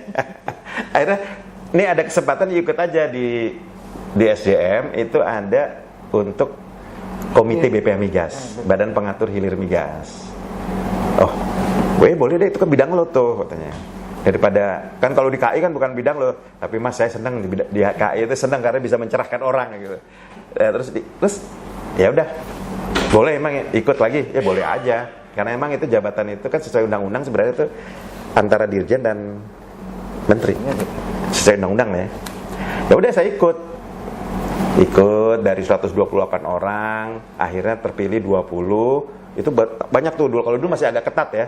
Karena menggunakan yang namanya Jakarta Consulting Group, ada kan gue, pakai itu, pakai banyak, menyeleksi ya. Terus sisa 20 dipilihlah untuk DPR, dipilih oleh presiden. Sampai berapa tahun terakhir ini masih kok itu kan Jakarta apa gitu. Tapi dia udah nggak pakai lagi sekarang. Sekarang udah pakai SDM aja, orang-orang SDM. Kalau dulu kan melalui consulting, terus kemudian para eselon satunya SDM. Nah, dari Pak SDM ini kadang-kadang untuk dipropos ke presiden kan. Jadi harus melalui jabatan eselon 1 di sana. Dipilih sana baru presiden kirim ke DPR gitu. Kalau sekarang sih udah enggak, langsung eselon 1 pilih cetret. Makanya sekarang kalau di komite itu banyak kan ya orang-orang migas juga. Tapi terlalu terbuka juga nggak bagus, yang menurut saya juga nggak setuju. Sehingga siapapun ya karena tekanan politis, akhirnya orang itu bisa masuk padahal orang itu nggak kompeten di bidangnya. Itu juga agak kelemahan di situ ya. Nah, udah saya terpilih jadi ketua komite dan kepala BPM Migas karena suara saya terbanyak gitu. Nah, waktu itu ada pengalaman yang menarik nggak? Kayak tadi kan kita di HKI kan ada tuh yang menarik kan. Pengalaman yang menarik ya, saya sempat banyak di demo sama pemilik SPBU, ya saya nggak tahu lah orang yang saya dipesan. Kayak Daud Yusuf waktu kita dulu protes NKKBKK, saya digangguin gitu. Waduh, gue kayak jadi Pak dulu waktu NKKBKK gara-gara saya beberapa SPBU di rest area. Ada beberapa itu kan saya stop untuk menjual BBM subsidi. Nah, itu makanya saya dapat penghargaan oleh Kementerian SDM. Jadi karya Dika Utama lagi ya. Dapat itu emang yang berkesan buat saya. Karena apa? Karena saya tiap hari di demo, di apa dan sebagainya. Karena saya menyetop itu. Karena saya ingin menyelamatkan APBN kan. Karena kalau itu nggak di-stop, defisit anggarannya itu melebihi daripada 3%. Pak SBY pada waktu itu bisa di-impeach oleh DPR, bener loh. Karena melebihi anggaran, kan melanggar undang-undang APBN 3%. Nah, pada waktu itu udah sampai 400-an T lah. Bulan-bulan gini ya, mulai Oktober, mulai Oktober 1 Oktober sampai Desember saya stop. Jadi itu di jalan tol yang ada rest areanya nggak boleh, satu lagi Jagorawi maupun yang itu juga Cikampek juga itu. Terus juga sama di Jakarta SPBU nggak boleh jual solar di Jakarta. Nah, karena yang kayak jual masa SPBU di Menteng kan nggak mungkin lah ada orang yang beli solar di situ. Ternyata kalau malam truk yang beli. Nah, kayak gitu terus kayak sebenarnya untuk lingkungan hidup juga jadi nggak bagus, di stop gitu. Itu di demo terus saya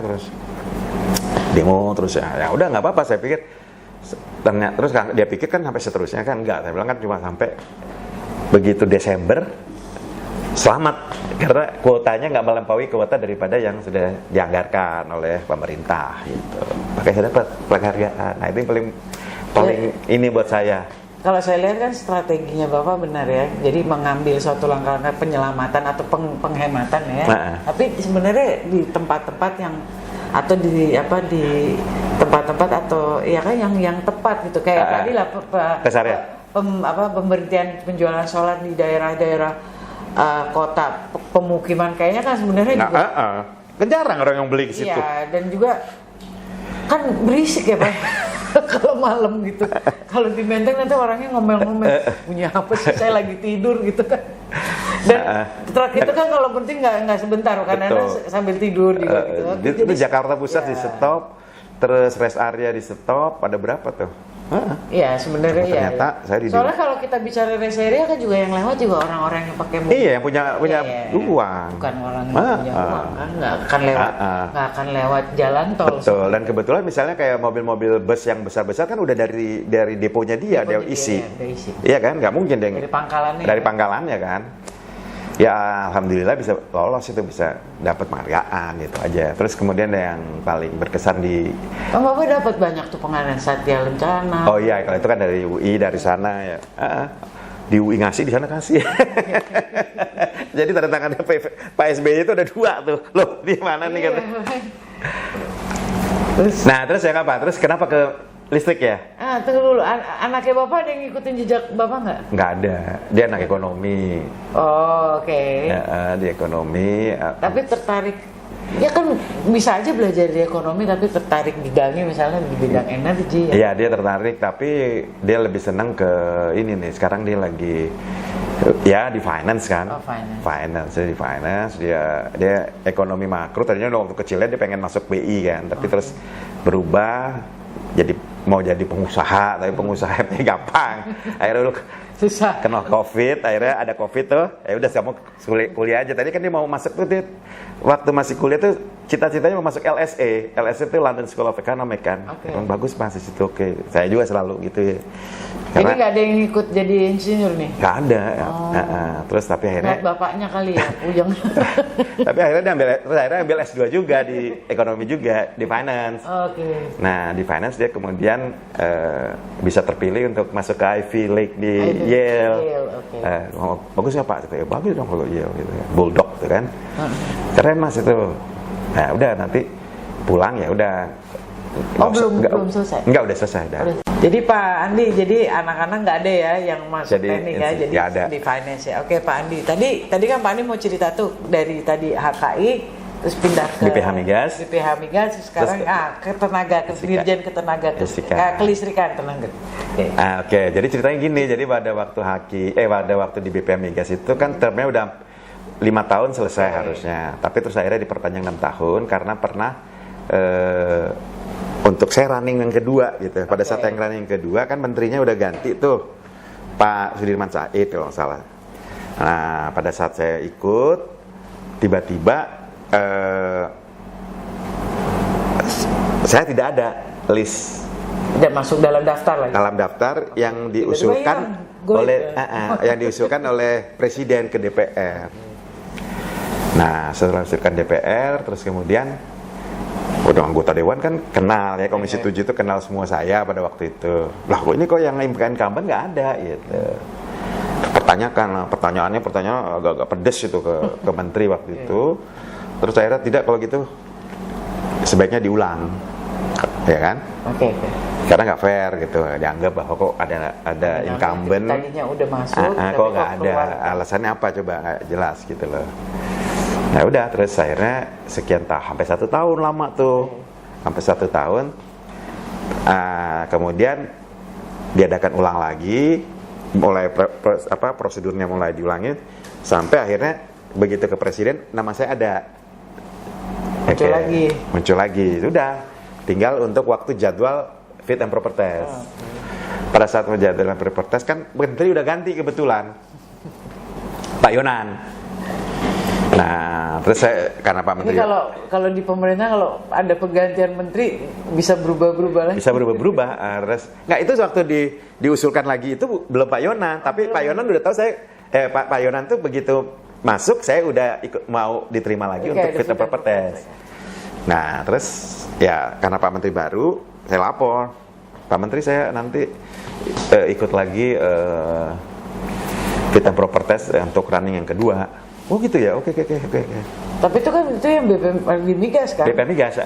Nah, terus ya oke gitu kan, dia masih belum terlalu ini kan. Terus tapi nggak lama kemudian Pak Jarman kan selesai tuh. Itu udah selesai kan, kosong. Suatu hari saya nggak tahu itu oke lah, itu saya mendalui lah Pak Jarman udah nggak. Terus tiba-tiba saya di Dharma Wangsa tuh ada acara, terus Pak Yonan panggil ngobrol kita berdua. Terus saya ikutin, kenapa Pak Menteri? Itu jadi kamu ikut ke Pak Andi ikut untuk running kedua. Iya Pak, karena itu suratnya presiden ke DPR, saya bilang gitu. Oh itu ya, itu presiden yang nulis. Iya. Kau usah ikut lah Pak Andi. Waduh, kaget saya digituin. Ya, saya perintah kalau Pak Yonan bilang saya nggak, percuma juga kan kalau Pak Yonan nggak menyetujui saya ikut kan. Tapi ya saya harus, karena itu harus secara formal Pak Yonan. Gimana tuh? Ya kan kayak saya kan diusulkan presiden oleh menteri oleh menteri juga kan. Nah begitu harus mengundurkan diri. Saya nulis surat. Oh kalau gitu harus nulis surat. Iya, saya harus nulis surat karena surat itu sudah ada dan sudah terjadwal di Komisi 7 DPR. Ya saya harusnya menulis surat ke Komisi 7, ya kan? Nah di Komisi 7 DPR itulah yang menentukan. Nah udah saya tulis aja surat. Saya tulis surat ke sana mengundurkan diri bahwa karena segala satu hal saya tidak dapat mengikuti fit and proper test. Tembusannya ketua DPR dan presiden dan juga menteri SDM. Begitu udah ada surat diterima, diteleponin tuh, kebetulan kan wakil ketua komisi saya kenal tuh, kayak sekarang tuh Pak Jonan waktu itu bilang Bapak suruh mengundurkan diri nggak dikasih tahu alasannya, jadi belum ada. Pokoknya udah nggak usah ngapain. Oke. Jadi dia Bapak di sana ribet gitu aja. Dia orang kan nggak enak tuh ngomong ribet ngapain. Saya sih terserah Pak Yonan lah. Tapi saya juga saya berpikir nggak mungkin juga Pak Yonan nggak ada ngomong rencana, nggak ada rencana, ya kan? Nggak mungkin. Wah udah nggak usah ngapain. Bikin pusing, Pak Andi aja kan sekarang kemarin aja pusing kan. Terus akhirnya udah, ya logiknya pasti ada rencana kan. Ada rencana. Terus ya udah saya diteruskan juga buat apa sih, baru juga mau fit proper. Nah, terus akhirnya udah selesai, akhirnya saya kirim, saya kasih tahu Pak. Oh udah oke, ya bagus lah kalau gitu Pak Andi ya. Kalau lama kemudian ternyata dapat dirjen listrik berhenti, udah selesai. Ternyata saya tanpa ngomong pun Pak Yonan ngusulin saya sebagai dirjen listrik. Saya karena suatu saat saya ditelepon oleh kepala biro kepegawaiannya Kementerian SDM. Pak Andi, apa Bu? Pak Andi tolong dong kasih tahu Pak Menteri. Lah apa nih Bu, saya nggak tahu nih. Tolong kasih tahu Pak Yonan, itu calonnya dirjen listrik jangan Pak Andi sendiri, nanti ditolak katanya. Iya kayak penunjukan kalau orang bilang tender kan, kayak ditunjuk sendirian aja. Terus saya bilang, lah saya kan juga nggak tahu Bu, saya bilang. Kalau Pak Jonan rencana, oh Pak Andi nggak tahu ya, aduh maaf. Dia sendiri salah, dia pikir saya tahu. Pak Yonan udah ngomong, nggak ngerti. Terus akhirnya ya udah. Tapi saya nggak bisa dong Bu Upi, namanya Upi ya, nggak bisa saya melaporkan ke Pak Yonan untuk menjawab. Itu kan kewenangan Pak Yonan. Masalah nanti diterima atau tidak itu kan urusannya Pak Yonan, karena itu kan TPA, tim penilai akhir. Tim penilai itu kan ada presiden, wakil presiden, menteri terkait, kepala pegawai negara, ya kan, di situ. Ya, biarkanlah mereka yang mutusin. Oh gitu ya Pak Andi, aduh mohon maaf Pak Andi ya. Seharusnya ini rahasia, nggak boleh Pak tahu Andi, terus jadi Pak Andi jadi tahu nih. Saya ketawa aja di situ. Ya udah terus jadi deh, terus saya tiba-tiba ditelepon oleh anak buah di BPH. Pak Andi udah jadi dirjen listrik. Loh, kok kamu tahu? Sepupu saya kan kepala BKN. Kepala BKN bilang ke saya, bos kamu tuh 5 menit aja di TPA udah terpilih. Cuma hanya 5 menit. Karena nggak ada calon aja. Nggak ada, makanya. Kalau nggak ada calon, tinggal tanda tangan aja. Makanya saya bilang. Tapi Pak Andi dihubungin Pak Jarman kali sebelum waktu itu. Nggak. Ada kabar Nggak ada. Pak Jarman juga nggak ngomong. Nggak. Semua itu serba. Pak Yonan pun dia nggak ngomong. Terus tiba-tiba. Waktu Bapak masuk kan dari Pak Jarman ya, kan anak alumni UI. Kalau maksudnya kalau waktu kita Bapak masuk ke dalam suatu departemen tuh, tapi karena dulu dikepalai ya atau diketuai oleh alumni yang kayak kalau kita bilang kayak satu rumah gitu. Ya, itu ada waktu Bapak dari dirjen itu banyak nggak atau apa yang harus dirubah atau karena ya itu karena berasal dari satu rumah jadi enggak, saya meneruskan aja. Iya, saya bilang saya kan penggantinya Pak Jarman. Saya meneruskan, jadi Pak Jarman itu kan orangnya juga agak konservatif ya, tanya konservatif, sehingga saya udah mengikuti apa yang Pak Jarman lakukan, sehingga saya menjaga. Cuma mungkin ada hal-hal baru yang saya relatifly lebih deterministik, misalnya contohnya kayak batu bara, saya berani tuh DMO. Nah, kan itu demo itu kan harus bicara sama Dirjen Minerba. Terus saya udah mau dibatalkan, tapi Pak Yonan tetap bela, akhirnya menang kan. Pak dulu udah mau dibatalkan tuh di rapat terbatas di mana di Istana Bogor. Pak Yonan masih ada baru pulang dari Jepang. Ditanya, Pak Andi ini rapat apa? Pertama saya diundang nih. Katanya masalah batu bara. Oh iya Pak, mungkin mau ada dibatalkan DMO yang Pak Yonan udah berlakukan. Terus menurut Pak Dirjen gimana? Ya Pak, tiada kata jerah Pak dalam perjuangan. Saya bilang, ya lawan aja Pak, nggak apa-apa. Pasti Pak Presiden juga akan mendukung kok. Bener, besoknya Andi oke. DMO tetap yang harganya itu harga sesuai dengan harga. Jadi kalau enggak kan kasihan PLN. Harga BBM naik, harga jual naik, kurs juga naik, ya kan? gas sudah dimatiin beberapa karena kan kaitannya dengan merit order kan. PLN tuh akan menerima pembangkit yang bahan bakarnya relatif yang lebih murah kan. Ya batu bara. Tapi kalau batu bara naik juga kan bahaya. Jadi ya sebenarnya benar ya Pak ya, kalau kita bilang kalau kita dari satu rumah lebih gampang ya. Karena tidak banyak lagi harus ada penyesuaian karena memang betul. Dan banyak juga Pak Jarman kan memberikan arahan. Ya. Satu lagi nih Pak, kalau kita bicara dengan bidang energi, ini kan program pemerintah adalah net zero emission ya. Menurut Bapak, jadi pandangan Bapak terhadap program itu bagaimana? Ya mau tidak mau kan kita sudah meratifikasi beberapa konvensi internasional atau perjanjian dari mulai COP21 dan sebagainya ya. Mau tidak mau kita harus laksanakan, tetapi kita harus sesuai dengan prioritas negara dong. Misalnya jangan juga terlalu ikut-ikutan, jangan sampai juga kita mengalami hal yang sama di beberapa negara di Eropa kan tiba-tiba harus high cost ekonomi kan, jadinya harga listrik mahal, harga energi mahal dan sebagainya. Nah kita ya mungkin ya bertahap dan tentunya, dan juga jangan sampai sumber daya alam kita ini juga tidak kita bisa manfaatkan dengan baik, ya kan, misalnya kayak batu bara. Kalau misalnya udah dikasih kan pasti ada manfaatnya. Ada manfaatnya, dan misalnya batu bara kita konversi menjadi chemical, dan chemicalnya itu berupa yang pada gilirannya bisa menjadikan sebagai bahan bakar, misalnya metanol atau amonia dan sebagainya, seperti kayak gitu kan? Yeah. Gitu, daripada kita cari, gali, garuk, jual. Nggak ada nilai tambah. Ya sebagai jual mentah lah istilahnya. Ya lingkungan juga rusak, ya kan? Lingkungannya udah pasti rusak. Pasti, ya kan? Terus kan value dari benda itu karena mentah jadi murah. Seperti itu. Makanya kayak kalau ngajarin kan saya ada phasing out coal power plant itu saya agak terlalu harus hati-hati ya, jangan sampai kan bisa juga tuh orang banyak kan sarjana-sarjana yang mengerti tentang coal apa aja kan bisa aja kan di Jepang itu sekarang itu yang namanya ada green coal. Green coal. Kan bisa memungkinkan yang dimana mengurangi emisinya. Mungkin setelah green coal dipakai, mungkin kalau ada emisi mungkin kita memanfaatkan yang end pipe solution, jadi di ujungnya lah kita selesaikan bagaimana supaya emisinya itu juga berkurang. Itu kan teknologi tentunya. Itu nanti akan menambah biaya, tapi kan juga ada kaitannya dengan bagaimana kan sekarang apalagi kalau ada sampai yang namanya carbon trading dan sebagainya, kan memungkinkan ya seperti itu. Jadi net zero emission pada 2060 ya kalau salah ya, 2050. Saya kira sih memang suatu keniscayaan ya.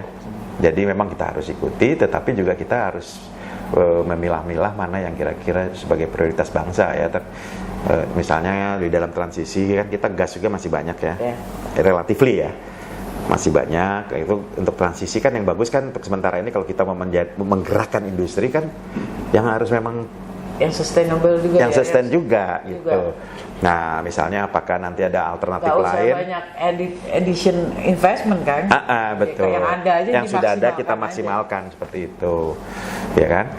Nah, sekarang kan yang relatively memang kita kalau dari sisi misalnya energi baru itu kan relatively kita juga cukup besar ya. Misalnya kaitannya dengan matahari, juga kaitannya dengan geothermal. Tapi kan memang relatively kalau ada beberapa kelemahan dari sistem itu, misalnya yang intermittent dan sebagainya, ya kan seperti itu. Nah, sekarang kita bagaimana menyelesaikan intermittennya itu, ya kan seperti itu. Terus infrastruktur yang kaitannya juga dengan apalagi negara kepulauan ya, kan kita harusnya tentunya kita juga harus memikirkan yang namanya distribusinya, transmisinya ya. Pada waktu itu yang saya perjuangkan pada saat dirjen itu kan saya bagaimana kita supaya rasio elektrifikasi sekarang udah lumayan kan 99,63% loh rasio. Nah itu juga kan kaitannya juga dengan bagaimana transmisi distribusi itu dibangun kan. Nah makanya itu PMN larinya ke situ. PMN itu penanam modal negara ya, penyertaan modal negara. Nah seperti itu. Makanya waktu itu karena kan PLN dapat 10T kalau nggak salah pada waktu itu. Nah itu tujuannya ke arah situ gitu loh. Nah tapi yang paling penting kalau kita bicara energi itu sebenarnya kita bisa melihat yang namanya trilema energi sebenarnya. Kita mau energi kita sustain atau secure ya, secure dulu, terus kemudian sumbernya secure kita banyak kan, portfolionya mungkin kan, nah itu secure itu sebenarnya nggak hanya di samping fosil tapi kan juga energi baru kan banyak. Terus kemudian energy equity, ya kan, harga, aksesibilitas itu kan penting kan. Itu kayak misalnya kalau di listrik kan equity itu kan kaitannya dengan transmisi, distribusi, ya. Terus itu juga menyangkut nanti harga, ya. Dan kaitannya sustainability. Nah, sustainability yang tentunya kita ya yang kita miliki lah, yang harus kita manfaatkan. Kita jangan buru-buru juga kita ya mengambil keputusan yang pada gilirannya salah nih, gitu ya, seperti itu. Misalnya kayak biasanya kan kalau teknologi baru itu kan biasanya produk part-partnya atau alat-alatnya masih import semua. Betul. Nanti. Karena kita juga belum ekosistemnya belum dibangun. Workshopnya belum ada. Ekosistem belum dibangun. Prasarananya belum. Jadi SDM-nya juga mungkin belum tersedia gitu. Nah, misalnya contohnya kita itu kalau bicara dari trilema energi tadi, kan tiga dilema di energi kita, itu kita tuh indeks trilema kita masih 58% loh. Artinya keseimbangan itu masih tengah-tengah. Emang paling rendah emang sustainability, ya. Nah, tapi kan harusnya kita bangun seperti itu. Emang benar kalau kita bicara trilema energi itu hanya negara-negara kecil Afrika yang bagus ya, sampai bisa 99% ya. Ya, yang energi dilemanya indeksnya bagus. Tapi kalau kita baru 58% kan sampai 60-70 kan udah lumayan nantinya. Ya, seperti itu. Apalagi? Jadi ya itu sebenarnya kalau saya udah kita udah beberapa tamu yang kita undang itu sebenarnya sampai semua sepakat, Pak.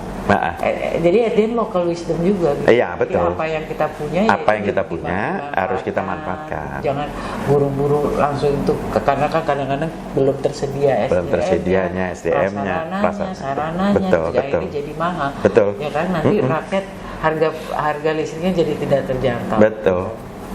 Atau kata mereka ya ditingkatkan dulu industrinya gitu. Industrinya. Kan. Kalau emang kita mau pindah ke situ dengan harga produksinya lebih mahal ya, kalau selama peningkatan industrinya itu rendah, ada tinggi ya, pasti ya, tinggal permintaan, ada kebutuhan ya. Kan? Berarti kan kita tuh kadang-kadang makanya yang nggak sinkronnya antara di supply dan demand. Kan? Dulu kenapa sampai ada gagasan kita menuju kepada electric vehicle, kemudian adanya kompor elektrik, ya, kompor itu dulu sebenarnya karena kita bangun 35 gigawatt ya. Terus saya telepon lah Dirjen Ilmate, Pak, waktu itu Pak siapa ya, Pak Gusti siapa gitu. Saya kenal karena sama-sama pernah waktu direktur saya di Haki, dia juga direktur untuk yang ngurusin RISE. RISE itu tempat membangun IT di Bali dulu, semacam kayak Silicon Valley-nya dulu di Bali, tapi ya nggak berkembang ya. Nah, saya telepon, dia bilang, Pak, ini gimana? Kira-kira ada nggak rencana dari perindustrian kaitannya dengan suplai listrik yang besar untuk industri ya. Kalau untuk perumahan mah udah cukup. Harusnya industri dong, nah, segitu. Tujuannya kan ke arah situ sebenarnya. Oh, oke, Pak Andi, katanya. Sebulan 2 bulan kok datang nih. Saya ditanya Pak John, gimana Pak Andi? Masih belum, Pak. Terus saya bilang, kalau kita punya gagasan itu terus gimana ya? Saya bilang nggak masalah, Pak. Saya nanya, Pak Yonan tuh banyak nanya. Gagasan kita menggagas bagaimana supaya listrik nggak under demand, kan under demand, ya kan? Oke, Pak, gampang, Pak, itu Mas. Saya bilang, Pak Menteri menulis aja surat izin ke para presiden untuk bagaimana meningkatkan demand listrik. Nah, iya, karena ya kan? Ya, jadi rencana pemerintah untuk membangkit 35 gigawatt listrik, tapi kan sebenarnya kalau kita bicara kalau hanya demand dari rumah tangga ternyata nggak segini. Jadi kan sebenarnya harusnya ini untuk mengisi demand dari industri. Industrinya nggak meningkat. Jadi oversupply ini mau dipakai kemana gitu. Jadi banyak. Terus masih ada oversupply, tiba-tiba suruh ganti lagi gitu. Ini aja saya belum tahu mau diapain. Nah, akhirnya udah kita menggagas, tulis surat Pak Presiden. Waktu itu dia langsung oke, laksanakan. Pak Yonan senang kan? Oke, kita adakan pertemuan Pandi di mana? Di Bali. Pak Yonan ngundang para prinsipal tuh. apa yang di Indonesia, kalau di Indonesia kayak Astra apa semua itu undang datang sana, ya udah perdebatan dan sebagainya gitu. Ya, memang rata-rata banyak yang agak pesimis, tapi karena kita mau tidak mau ya, dari sisa sektor kita kan kita harus membawa dong itu sebagai pembuat kebijakan ya. Ya udah akhirnya pulang dari sana, dapat masukan dari sana, kita draft yang namanya mendraft Perpres kaitannya dengan ya itu tadi pemanfaatan listrik. Perpres itu kaitannya dengan mobil listrik.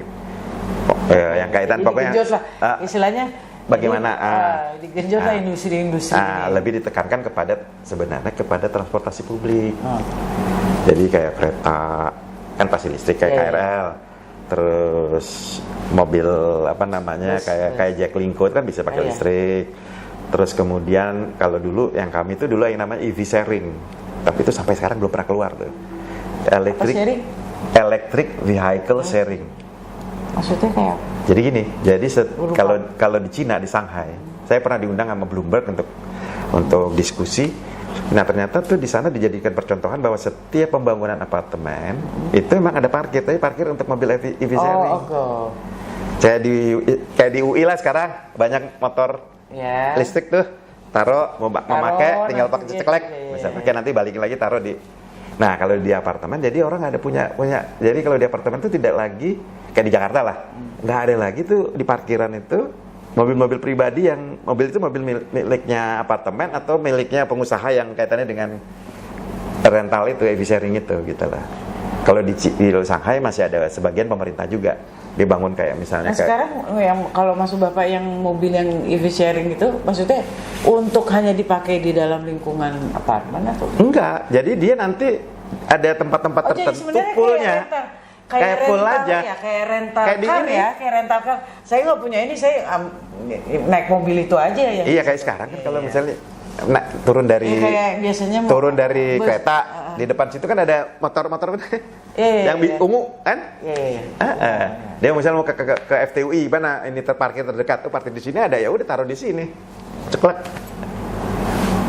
Iya benar juga sih. Nah, itu harusnya kan dibangun itu. Jadi betul-betul green tuh kota tuh jadinya. Dari e-bike, EV sharing, e-bike sharing dan sebagainya. Kalau di Paris kan udah emang ada. Iya, kita bisa pakai aja gitu aja.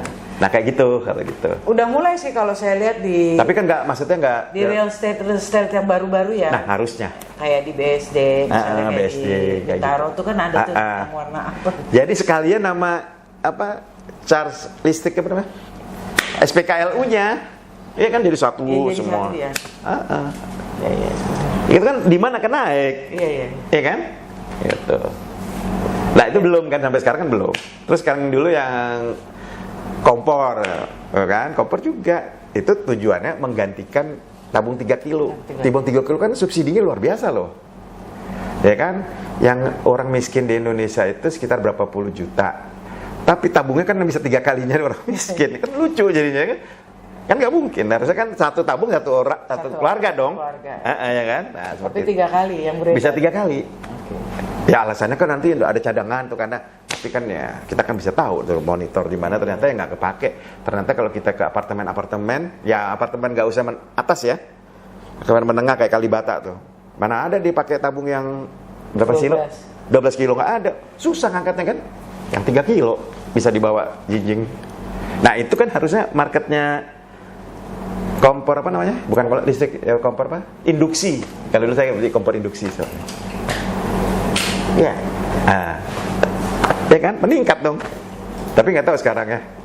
Ya itu. Jadi kalau dilihat pemakaian per kapita penduduk Indonesia ternyata sebenarnya nggak besar-besar amat gitu. Nggak besar-besar amat. Nah, jadi yang kalau mau ditingkatin ya sebenarnya sektor. Nah, dan saya juga punya gagasan dulu, udahlah yang 10% itu daripada subsidi berdasarkan ini aja, berdasarkan pemakaian. Kalau dia melebihi daripada misalnya yang 900 melebihi jadi pemakaian itu kan berarti ini ada kegiatan ekonomi yang dijalankan. Kalau cuma untuk lampu listrik aja kan mungkin 450, 900 cukup ya.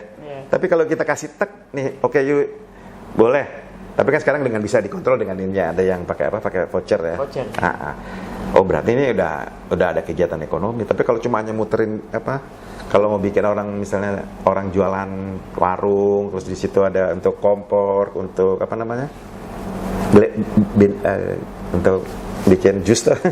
Oh, blender Dan sebagainya kan nggak terlalu besar kan, ya kan? Tapi kalau sampai banyak, oh berarti dia ada kegiatan ekonomi, ya kan? Bukan dapur biasa gitu kan, bisa seperti. Oke Pak, sekarang seksi terakhir. Apa tuh? Adalah kesan dan pesan untuk Kak Gatrik. Oh, pesan saya tuh kagum lah sama Kak Gatrik. Ya. Jadi kegiatannya cukup banyak. Sampai saya dianggap warga Gatrik ya. Orang-orang teman-teman di teknik kimia aja tuh merasa kok Pak Pandu kok bisa di ini Gatrik. Ya saya nggak tahu, saya kan banyak berteman dengan teman-teman Gatrik. Iya, ya. Kebetulan saya jadi dirjen Gatrik. Ya, banyak yang mungkin banyak berkomunikasi ya. Banyak dikunjungi, malah teman-teman dari DTK malah enggak. Gitu kan. Jadi ya tadi Pak Amin juga, tamu saya sebelumnya itu juga bilang Pak Wing ini di Kak Gatrik ya, yang itu semua orang di Gatrik. Ya tapi saya bilang gini, nggak apa-apa, tapi kan ternyata alasannya karena ini memberikan kebaikan untuk orang lain. Betul. Terus ini ya seperti listrik lah, seperti energi kan. Kita kan perlu energi, jadi kita menyebarkan energi kemana-mana. Betul. Coba waktu kalau lagi naik pesawat gitu kan, saya pernah waktu itu sama direksi PLN naik Banten. Kalau mau mendarat tuh, kan kita lewat di atas Jakarta tuh kadang-kadang kalau yang lewat, lihat tuh coba bayangin tuh. Itu kan karena peranannya listrik ya Pak Andi ya. Iya.